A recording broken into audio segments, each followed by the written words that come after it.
নমস্কাৰ, আশা কৰিছোঁ আপোনালোক সকলোৱে ভালে আছে। এতিয়া যিহেতুকে বাৰিষাৰ দিন, ঘাঁহ বন নাই, তো সেইকাৰণে ছাগলীকেইটাক মই গছৰ পাত খুৱাই ৰাখোঁ। আৰু আজি মই আপোনালোকক জনাম কি কি গছৰ পাত খোৱালে ছাগলীবিলাকৰ স্বাস্থ্য পাতি ভাল হয় আৰু সোনকালে ডাঙৰ হয়, আৰু কি কি গছৰ পাত খোৱালে ছাগলীবিলাকৰ স্বাস্থ্য পাতি ভাল নহয় আৰু সোনকালে ডাঙৰ নহয়। যেনেকৈ মানে কিছুমান গছৰ পাত আছে যিবিলাক পাত খালে মানে ছাগলীবিলাকৰ প্ৰব্লেম হয়, যেনেকৈ আপোনাৰ পায়খানাবিলাক ক্লিয়াৰ নহয়, হাগা বেমাৰ মানে হৈ থাকে। তো এনেকুৱা হ'লে মানে ছাগলীবিলাকৰ স্বাস্থ্য পাতি ভাল নহয়। তো এই বিষয়ে আজি আপোনালোকক মই জনাম। তেন্তে আহক আজিৰ ভিডিঅ'টো আৰম্ভ কৰোঁ। এয়া চাওক, মই ছাগলীকেইটাক কি কি পাত দিছোঁ খাবলৈ। আৰু আজি যিহেতুকে বৰষুণ দি আছে, ৰাতিৰ পৰাই বৰষুণ দি আছে, তো আজি মই বাহিৰত ওলোৱা নাই, ঘৰৰ ভিতৰতে এনেকৈ পাত দিছোঁ। এয়া চাওক, কঁঠালৰ পাত দিছোঁ, তাৰপিছত নেমু গছৰ পাত, এই সৰু সৰু পাত, এইটো নেমু গছৰ পাত হয়, মানে খাই বিৰাট ভাল পায়। নেমু গছৰ পাত, কঁঠালৰ পাত খাই বিৰাট ভাল পায় আৰু কোনো ধৰণৰ ক্ষতি নকৰে এইবিলাক পাত। স্বাস্থ্যবিলাকো ভাল হয় ছাগলীবিলাকৰ। আৰু এইটো হৈছে খাহী, চাওক কিমান ধুনীয়াকৈ খাই আছে।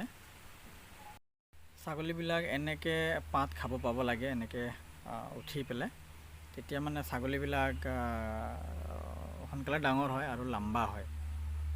এতিয়া চাওক কেনেকৈ খাই আছে, ভৰি দুটা ওপৰত মানে হেৰি কৰি পাত খাই আছে। বাৰিষাত বৰষুণ দিলে মই এনেকৈ ৰাখোঁ, ছাগলীবিলাক পাত খুৱাই ৰাখোঁ দিনটো। বৰষুণ দিলে বাহিৰত নোলাওঁ, ভিতৰতে ৰাখোঁ, দিনটো পাত খুৱাওঁ। মোৰ ছাগলী ৰখা জেগাটো সৰু, সেইকাৰণে দুটা জেগাত ছাগলীকেইটাক ৰাখি পাত খুৱাই আছোঁ, বেলেগ বেলেগকৈ খুৱাই আছোঁ। আৰু কিছুমান ডাঙৰ আছে, সৰুকেইটাক মানে পাত খাব নেদে, সেইকাৰণে ডাঙৰকেইটাক মই বেলেগকৈ ৰাখিছোঁ বেলেগ এটা ঘৰত, আৰু এনেকৈ পাত খুৱাই আছোঁ। এয়া চাওক কিমান ধুনীয়াকৈ পাত খাই আছে। পাত শেষে হ'ল, এতিয়া আৰু নতুনকৈ পাত দিব লাগিব। ঘৰতে আছে গছ, তাৰ পৰাই কাটি দিওঁ। এনেকৈ মানে যেতিয়া বৰষুণ দিয়ে তেতিয়া পাত খুৱাওঁ অলপ অলপকৈ, আৰু যেতিয়া বৰষুণ নিদিয়ে তেতিয়া বাহিৰত ওলাওঁ, ঘাঁহ চৰাবলৈ লৈ যাওঁ বাহিৰত। সৰু সুৰা জেগা আছে, তাত ঘাঁহ বন মানে আছে, তো তাত লৈ যাওঁ চৰাবলৈ। আৰু যেতিয়া বৰষুণ দিয়ে তেতিয়া এনেকৈ ৰাখোঁ, ঘৰৰ ভিতৰতে পাত খুৱাওঁ। আৰু অকল পাত খোৱালে নহয়, কেতিয়াবা মাজে সময়ে ভিটামিনবিলাক খুৱাব লাগে, মিনাৰেল মিক্সচাৰবিলাক খুৱাব লাগে, কেলছিয়ামৰ ঔষধ, লিভাৰৰ ঔষধ, এইবিলাক খুৱাব লাগে।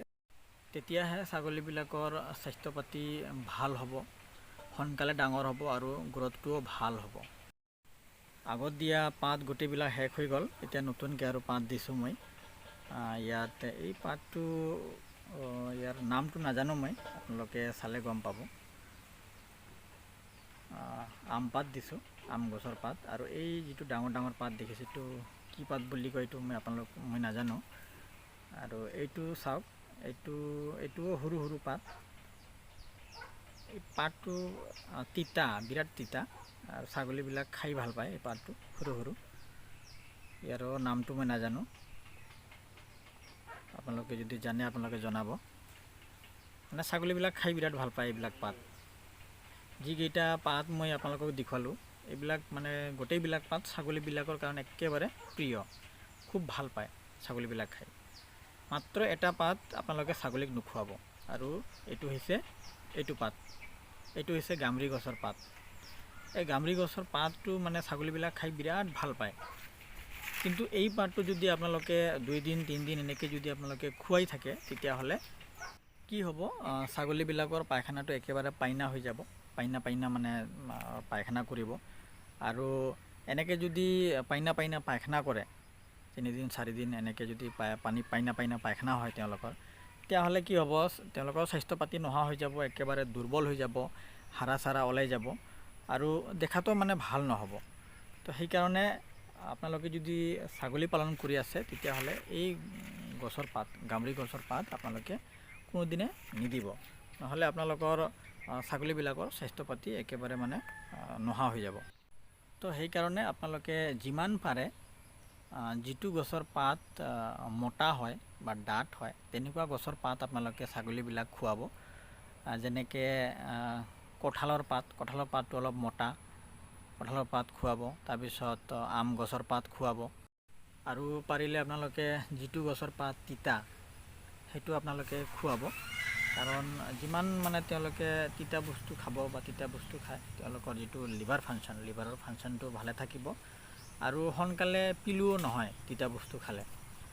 তো আজিৰ ভিডিঅ'টো ইয়াতে সমাপ্ত কৰিছোঁ।